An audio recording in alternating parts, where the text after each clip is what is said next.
अब भाइयों और बहनों, इन सतलोक आश्रम वालों को ज्ञान चर्चा का भूत सवार हो रहा है। ये 40 मिनट के वीडियो में जो इन लोगों ने खाप पंचायत के प्रधानों के साथ मिल बैठकर बनाया था, आगे चलकर इन लोगों ने बहुत सारी बातें कही हैं कि पवन दास हमारे सामने आकर ज्ञान चर्चा क्यों नहीं करता। अरे पवन दास तो सन 2014 बरवाला कांड के बाद से आप सतलोक आश्रम वालों को कितनी बार खुले तौर पर चैलेंज कर चुका है कि भाई आप लोग ज्ञान चर्चा क्यों नहीं करते, बरवाला कांड पर डिबेट क्यों नहीं करते, साधना टीवी चैनल पर आ जाओ, 5 घंटे का कार्यक्रम रख लो, पूरी संगत को सूचित कर दो, आधा पैसा मैं पवन दास दूंगा, आधा पैसा आप सतलोक आश्रम वाले दो और नीर खीर का निबेरा हो जाएगा। ये भाई बरवाला कांड में सबसे बड़ा दोषी कौन, संगत को वर्तमान में काल की गोद में कौन बैठा रहा है, संगत में सबसे बड़ा गुरुद्रोही कौन। 9 साल हो गई, लगभग 10 साल हो गई सत्सेवक भाई बहनों को चीखते चिल्लाते, आज तक क्यों नहीं सामने आए भाई तुम। और अब कह रहे हो कि पवन दास ज्ञान चर्चा कर ले, तो परमात्मा ने वो भी दया कर दी, वो भी दया कर दी। गुरुदेव भगवान ने ज्ञान चर्चा की, आज ये ज्ञान चर्चा तो हो रही है। अरे जिस प्रकार पूज्य गुरुदेव भगवान के सामने चारों शंकराचार्य नहीं आए, उनको निमंत्रण पत्र भेजे कि जी आप बरवाड़ा आश्रम में आओ, संतों का काम होता है समाज का मार्गदर्शन करना, उनको निमंत्रण पत्र भेजे, परंतु वो नहीं आए। तो गुरुदेव भगवान ने क्या किया, साधना टीवी चैनल वालों को भेजकर उनके इंटरव्यू लिए, उनके विचार जाने, अध्यात्म विचार, और इधर से गुरुदेव भगवान ने अपने विचार दे दिए, साथ में वो प्रमाण दे दिए, हो गई ज्ञान चर्चा। समझदार व्यक्ति नीर खीर का निबेरा कर लेगा, यही होता है। अब भाइयों और बहनों, इस 40 मिनट के वीडियो में जो इन खाप पंचायत के प्रधानों के साथ मिलकर इन सतलोक आश्रम के इन पदाधिकारियों ने बनाया, इन्होंने भी अपने विचार दिए, इंटरव्यू दिए, तो इनके अध्यात्म विचार सामने आ गए। और इधर से आज ये पवन दास लाइव आकर अब ज्ञान चर्चा कर लेगा। जिन भक्तों की आत्मा जागृत होगी, जिनके जहन में सतगुरु का जरा भी तत्व ज्ञान समाया होगा, वो ये डिबेट को सुनकर इधर से मेरे विचार, इधर से इन सतलोक आश्रम वालों के विचार, दोनों के विचार जानकर संगत निर्णय कर लेगी कहां ज्ञान है कहां अज्ञान है। इतनी सी बात है। तो अब भाइयों और बहनों, हम सबसे पहले लेते हैं आदरणीय डॉक्टर चांद राठी जी के विचार। ये चांद राठी जी क्या कुछ विचार रखते हैं मुझ पवन दास को लेकर और अध्यात्म को लेकर, तो नीर खीर का निबेरा हो जाएगा। साथ में हम हर बात के हम प्रमाण देंगे। तो सुनिए श्रीमान आदरणीय डॉक्टर चांद राठी जी के सुविचार। संत रामपाल जी महाराज का शिष्य हूं और उनका वकील भी, उनके केसों में पैरवी करता हूं। आज जो ये संयुक्त प्रेस वार्ता बुलाई गई है, इसका एजेंडा ये है कि एक जयपुर से पवन नाम का व्यक्ति है जो संत रामपाल जी महाराज की छवि को धूमिल करना चाहता है।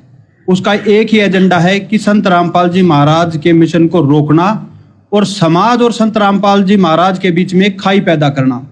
उसके मैं 2-3 उदाहरण आपको दूंगा। सबसे पहले ये व्यक्ति कहता था कि जो संत रामपाल जी महाराज की कमेटी है वो पैसे खाती है और आश्रमों में गलत काम करते हैं ये। तो डॉक्टर चांद राठी जी क्या कह रहे हैं अपने इंटरव्यू में कि भाई ये पवन दास कहता है कि जो सतलोक आश्रम मैनेजमेंट कमेटी है ये आश्रमों में गलत काम करती है। गलत काम। भाई डॉक्टर चांद राठी जी, मुझ पवन दास पर क्यों तोहमत लगा रहे हो, क्यों मेरी झूठी निंदा करके मेरे बचे कुचे पाप कर्मों को अपनी जेब में डाल रहे हो। अरे मैंने कब कहा कि सतलोक आश्रमों में गलत काम होते हैं। मैंने वही कहा जो सतगुरु रामपाल जी ने कहा। हिसार जेल से जो 1-1 घंटे के विशेष संदेश आ रहे हैं, वो संदेश भाई और बहनों संगत में किसने भेजे, सतलोक आश्रम वालों ने भेजे। वो सत्संग हिसार जेल से किसने करके भेजे, परम पूज्य परमेश्वर सतगुरु रामपाल जी ने भेजे। तो भेजने वाले आश्रम वाले, सत्संग करने वाले सतगुरु रामपाल जी। मैंने तो उन सत्संगों में से सतगुरु रामपाल जी के विचार संगत के सामने रखे हैं कि सतगुरु रामपाल जी इन आश्रमों के विषय में क्या कह रहे हैं। कितने घटिया और गंदे कर्म ये कोऑर्डिनेटर लोग, ये आश्रम के बड़े बड़े लोग कर रहे हैं। अरे संगत का आम व्यक्ति तो वहां जाकर बदमाशी नहीं करेगा। बिहार, बंगाल, उड़ीसा, गुजरात से आने वाला बेचारा भोला भाला भगत, वो कोई छेड़छाड़ नहीं करेगा, अश्लील हरकतें नहीं करेगा, गंदी हरकतें नहीं करेगा। वो तो बेचारा सेवा करने आता है, सत्संग सुनने आता है और चुपचाप चला जाता है। ये गंदगी फैलाना तो चौधरी लोगों का काम होता है, चौधरी लोगों का। तो भाई आश्रमों में गलत काम होते थे या नहीं होते थे, मुझ पवन दास के ऊपर दोष क्यों लगा रहा भाई। मेरे और आपके पूज्य गुरुदेव सतगुरु रामपाल जी खुद अपने मुख कमल से कह रहे हैं कि आश्रमों से जुड़ी संगत, इस संगत का स्तर जगत से भी नीचा हो गया। जगत वाले भी अच्छे बताए गुरुदेव ने भक्तों की तुलना में। और गुरुदेव कह रहे हैं कुछ ऐसी भी बातें सुनने में आई हैं, शिकायतें आई हैं कि माता बहनों के साथ में गंदे गंदे मैसेज भी करते हैं। अब माता बहनों के साथ में गंदे गंदे मैसेज करने का मतलब है भड़वागिरी। भड़वागिरी, गलत काम, गंदे काम, मंदे काम। और गुरुदेव भगवान कितनी नाराजगी दिखा रहे हैं, कितने नाराज हैं इन आश्रमों से, आश्रम के इन पदाधिकारियों से, कोऑर्डिनेटरों से। तो सतगुरु रामपाल जी खुद कह रहे हैं कि सतलोक आश्रमों में कितने गंदे गंदे काम होते हैं, कितने गंदे गंदे काम।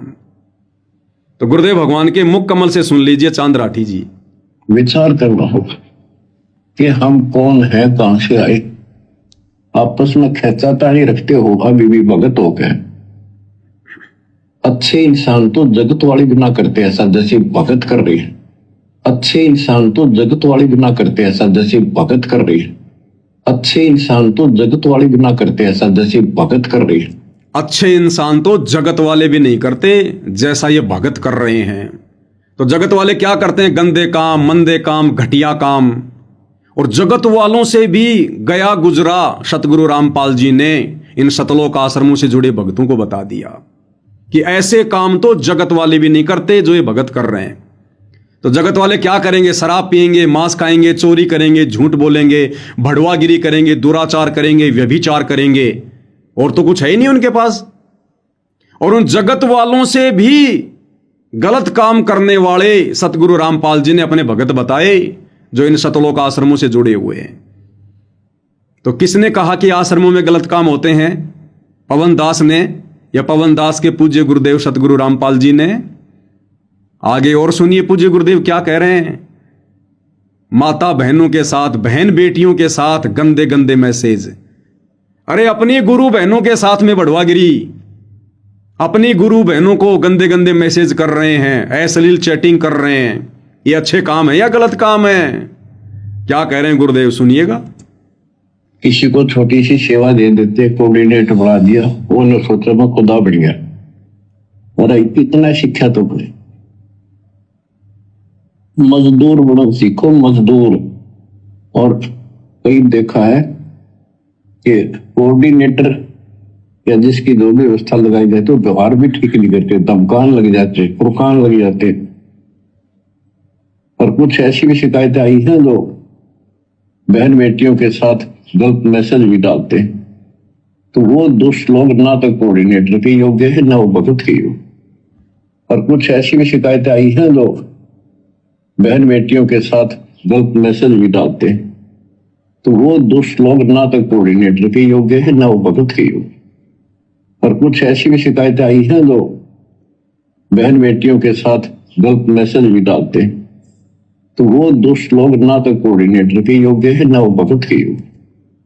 कुछ ऐसी भी शिकायतें आई हैं, दुष्ट लोग बहन बेटियों के साथ गंदे गंदे मैसेज भी डालते हैं, भड़वागिरी करते हैं, भड़वागिरी। तो भाई मैंने कुछ नहीं कहा चांद राठी जी, मेरे ऊपर क्यों तोहमत लगा रहे हो? आप इतने बड़े पदाधिकारी हो सतलोक आश्रम के, झूठ बोलते हुए आपको शर्म नहीं आती बिल्कुल भी? खुद सतगुरु रामपाल जी कह रहे हैं कि आश्रमों में कितने गलत काम हो रहे हैं, कैसी कैसी भड़वागिरी हो रही है। और आगे क्या कह रहे हैं सुनिए।